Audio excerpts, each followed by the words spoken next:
The storm clouds over Port Charles rolled in without warning, thick and heavy, drenching the city in cold rain that mirrored the tension brewing beneath the surface. At the center of it all stood a name nobody expected to hear again: Hayden Barnes.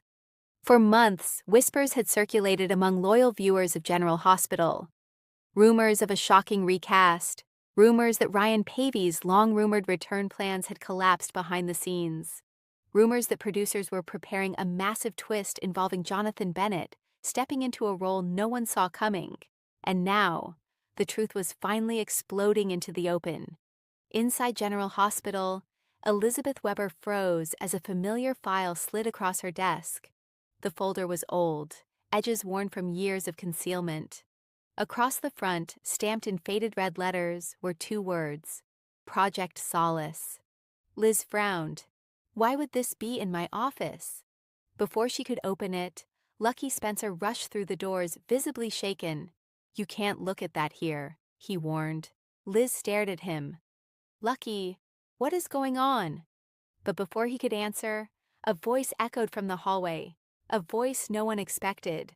"Because if she opens it now," the stranger said calmly, "everything your family buried 20 years ago comes back to life." Both Liz and Lucky turned, and standing there, dressed in a dark tailored coat with rain dripping from his hair, was a man neither recognized immediately. But Lucky's face went pale. "No," he whispered. "That's impossible." The man stepped closer. "Not impossible," he replied, "just hidden." The camera slowly zoomed in as dramatic music thundered. Jonathan Bennett had arrived in Port Charles. And he wasn't playing a new character. He was the real Ethan Lovett. The reveal detonated across Port Charles like a bomb. For years, Ethan's identity had already been complicated enough. Son of Luke Spencer, con artist, drifter, survivor. But this man standing before them claimed the Ethan everyone knew had never actually been Ethan at all. The real Ethan had vanished decades earlier. And Luke Spencer knew the truth. At the Metro Court, Carly Corinthos nearly dropped her coffee when Damian Spinelli hacked into old WSB archives and uncovered sealed documents connecting Luke to an off-book operation from the late 1990s. "This makes no sense," Carly muttered. Spinelli adjusted his glasses nervously. "The Jackal wishes it did, but according to these encrypted records, Luke Spencer assisted in relocating a child witness under a classified WSB identity exchange." Carly blinked. "A child witness?" Spinelli nodded slowly.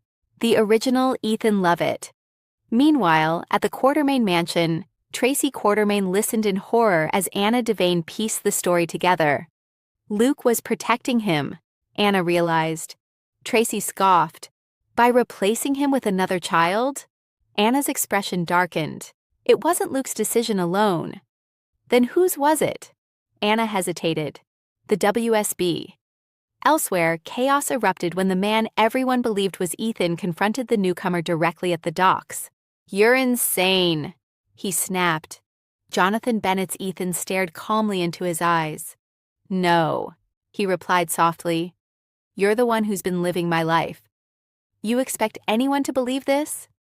"I don't care what they believe," the newcomer answered. "I came back because someone is trying to kill me again." The words hit like ice, and hidden nearby, listening from the shadows, was Valentine Cassadine. His face drained of all color, because he recognized the name Project Solace immediately, and he knew exactly who ordered it: Helena Cassadine. Back in 2001, Helena had discovered evidence connecting a young boy to an international banking network capable of exposing millions in Cassadine assets hidden across Europe. The child had witnessed a murder during a secret meeting in Athens. That child was Ethan. The WSB stepped in to hide him.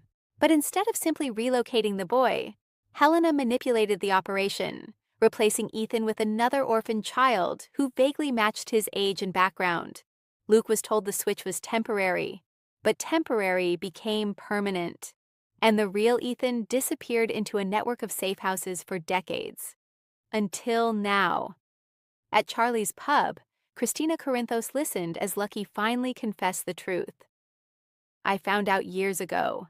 He admitted painfully. Luke made me promise never to tell anyone. Christina stared in disbelief.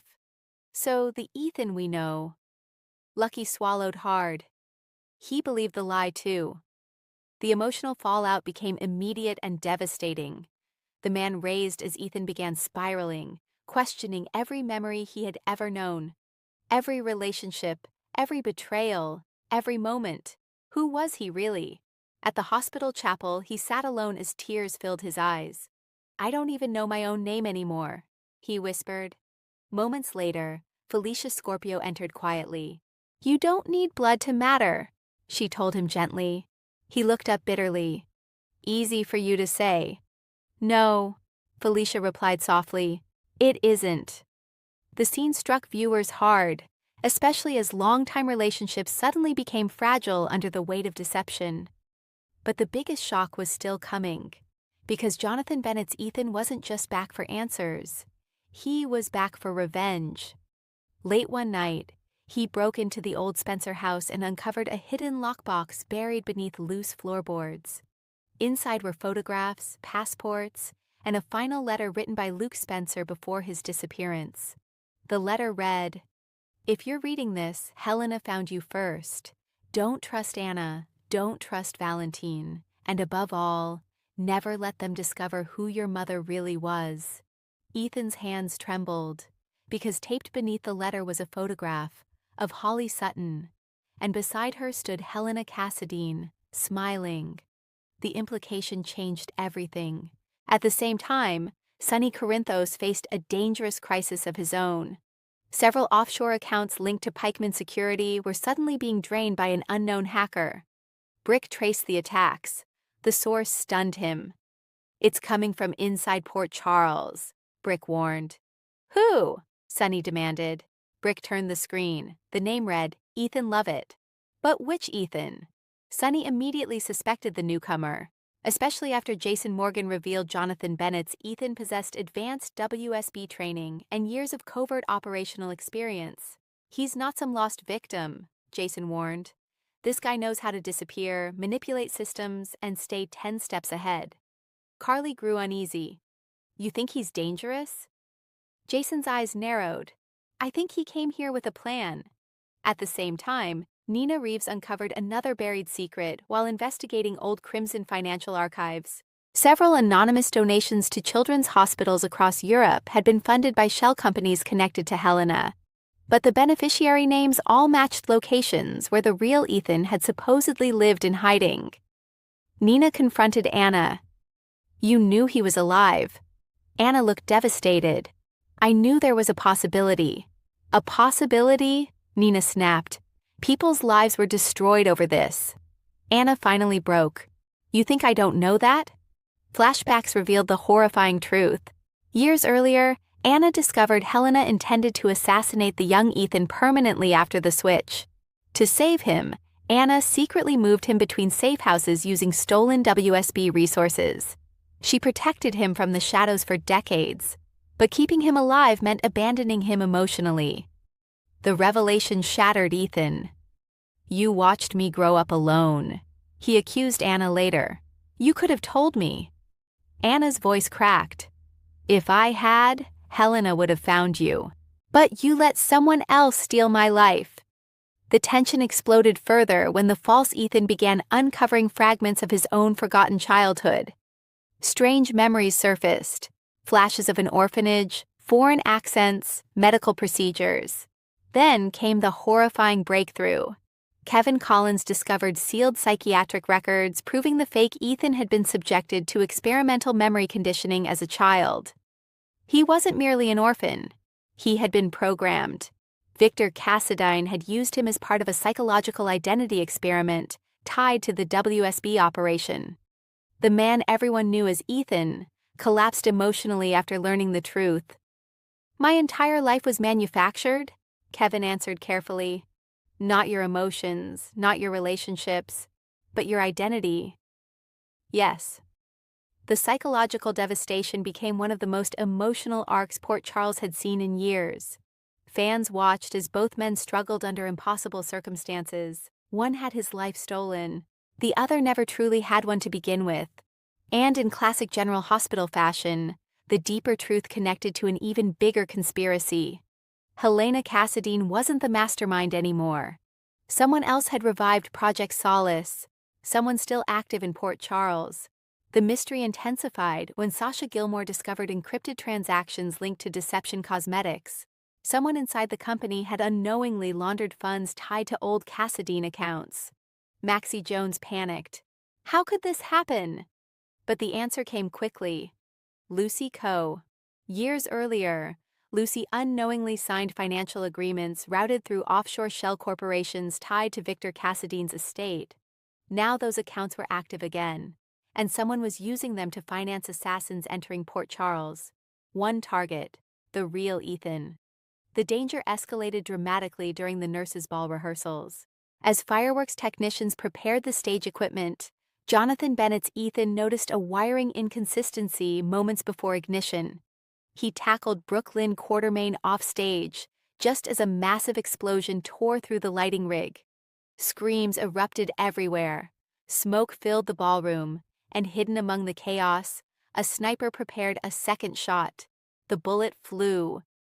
But Jason Morgan intercepted the gunman before he could fire again. The assassin escaped, but not before whispering something chilling. Solace must end. After the attack, Port Charles spiraled into fear. Sonny demanded answers. Anna launched a citywide manhunt. Valentin secretly burned old Cassadine files, and both Ethans realized they were being hunted together. Despite their hatred toward each other, survival forced an uneasy alliance. One unforgettable scene showed them trapped inside an abandoned WSB facility during a blackout lockdown. "You still think I stole your life on purpose?" the false Ethan asked quietly. Jonathan Bennett's Ethan looked at him for a long moment, then finally answered, "No." The silence between them carried years of pain. "But you still got the family I lost. And you got the truth I never had." For the first time, they understood each other. Two victims, different prisons, same architects. Meanwhile, romance complicated everything. Elizabeth found herself increasingly drawn to Jonathan Bennett's Ethan, whose guarded vulnerability reminded her painfully of Lucky in his darker years. Their chemistry became impossible to ignore, especially after he saved Jake Weber during another assassination attempt near the pier. Liz confronted her feelings afterward. "You risked your life for my son." Ethan smiled faintly. "I know what it's like to grow up hunted." The emotional connection deepened rapidly, leaving Lucky visibly conflicted, and viewers immediately began debating whether the show was setting up a major new super couple. But heartbreak arrived before romance could fully bloom. During a covert meeting at the cemetery, Anna finally confessed the darkest secret of all. Luke Spencer never intended for the switch to last permanently. He planned to bring Ethan home after Helena died. But before he could fix the situation, the WSB discovered another problem. The fake Ethan had become emotionally attached to the Spencer family. Removing him would psychologically destroy him. So Luke made the impossible choice. He kept the lie alive. Jonathan Bennett's Ethan listened in silence before asking one devastating question. "Did he ever love me?" Anna's eyes filled with tears. Every single day.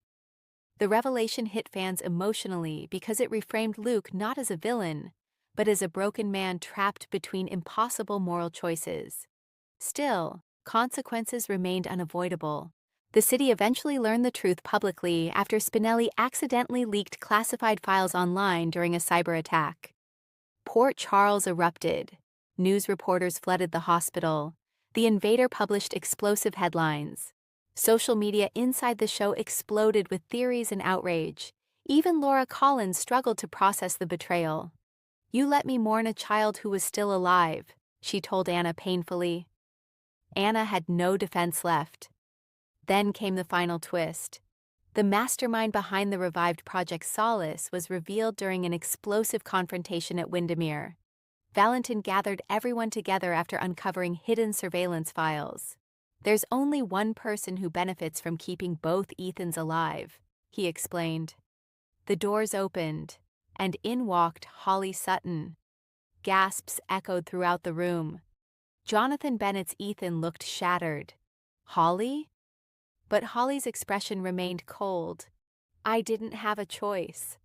The truth emerged piece by piece. Holly had secretly worked with the WSB for decades to monitor Ethan's survival.